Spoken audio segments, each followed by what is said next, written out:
Hello, it's Poison Ivy. No, I mean Burgess Taylor. I'm sorry, my daughter, when she came by today and brought me some coffee, because of the green shirt and the red hair, she said, Mom, you look like Poison Ivy. Now, last week when I wore this shirt, my son said the same thing. So I'm guessing I look like Poison Ivy, the character. That's cool because today what I wanted to talk about is something that has to do with character. Now, in the e-course that I'm taking by Arwen, and I am going to list the link to her video where she talks about her e-course down below. She also has journal prompts, and today's journal prompt is about character. And I thought, well, that would be a good change of pace because I'm still working on crossing the threshold, the first threshold that I got yesterday, day before yesterday. I'm still working on that. And it's very detailed, and I am enjoying it, but I'm not quite ready to do video about it. So we're going to do things for the journal prompt. Now, she starts it out with a quote. Today's quote is, "Each writer is born with a repertoire company in his head. Shakespeare has perhaps 20 players. I have 10 or so, and that's a lot. As you get older, you become more skillful at casting them." Gore Vidal. So today's journal prompt is, who are the voices in your head? How do you hear your characters? And what do they sound like?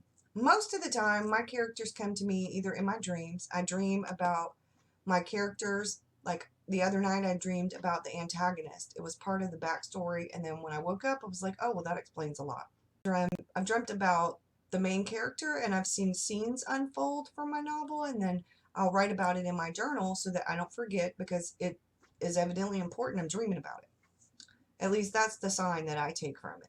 So another thing is that sometimes when I'm out and about, like when I drive to and from a certain place out where I live, there is a place that looks just like a scene from my novel. And that place is so reminiscent. I mean, it's not exact, but it's very close. And it reminds me of it for whatever reason. And I get ideas. Sometimes I get ideas about how to elaborate on something that I've already thought about. Sometimes new ideas will come to mind. Sometimes it's just a reminder that I need to jot something down that I thought about when I passed it. And then there are other times when I'll be out and about and I'll see someone, how they walk or how they hold their cup of coffee or what they're wearing, and I think, oh, that's my character. Or, oh, that's so-and-so from my novel. Or, oh, that's, yeah, that definitely looks like. I also use Google and I search images and I search settings, like what houses look like and things like that. Now, one of the other ways that my characters speak to me, now I've shown this before, I have sketched out a house. I have sketched out a character. I've sketched out my character when she was a child during what I call the gathering. And I've sketched out the grandmother's grimoire. I have sketched out the cabin. I've sketched out something else that's important for my novel. Sometimes I have a picture in my head and I'll sketch it.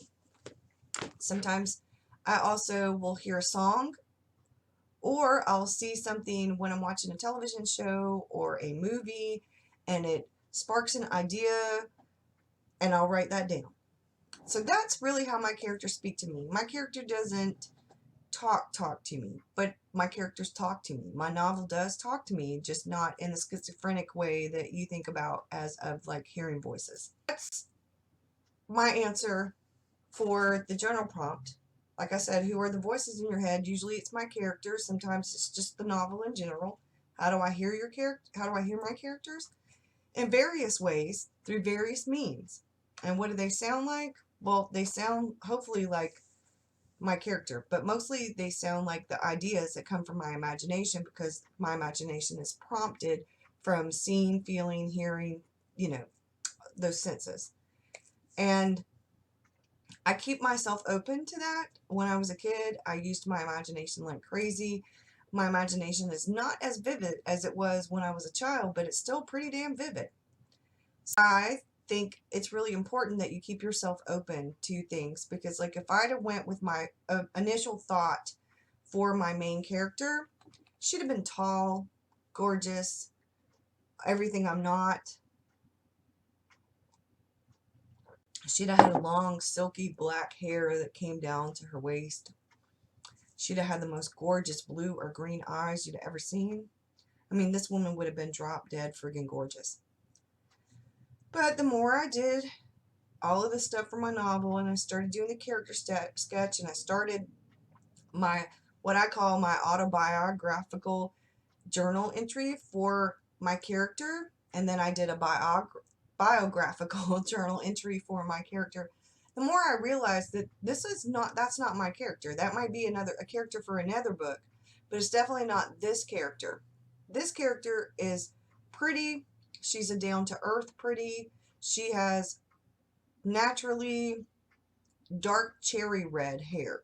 I mean, it's very dark, but it's very it has a very red undertone. And I'm trying to find the name of that color, but I have yet to figure it out. I will soon, though. She has hazel eyes. They're brown with really dark, bright flecks of green, an emerald green. She's gorgeous, but she's gorgeous in a down-to-earth kind of way. She's not model gorgeous. She has this glow kind of about her. And even though she's an introverted extrovert, she's definitely more of a lover of nature, and she sees the good in people even though she doesn't want to. She tries to keep a tight rein on her thoughts and her feelings and her actions and reactions, because she refuses to be vulnerable because of everything that's already happened in her life. We have to reach a stage in the novel where she can allow herself to be vulnerable and trust people, though. It's very important. It's part of her character arc. But it's even more important because in order for her to cross some of this threshold, she has to do that. And I know this. So I've got to work on that. But like I said, I'm going to link Arwen's video below. I'm also going to tell you that Maya Good has some really great videos about character. I'm going to link one of her videos below. I hope you guys will watch the videos, and I hope to see you soon. Tomorrow's video should be about crossing the threshold.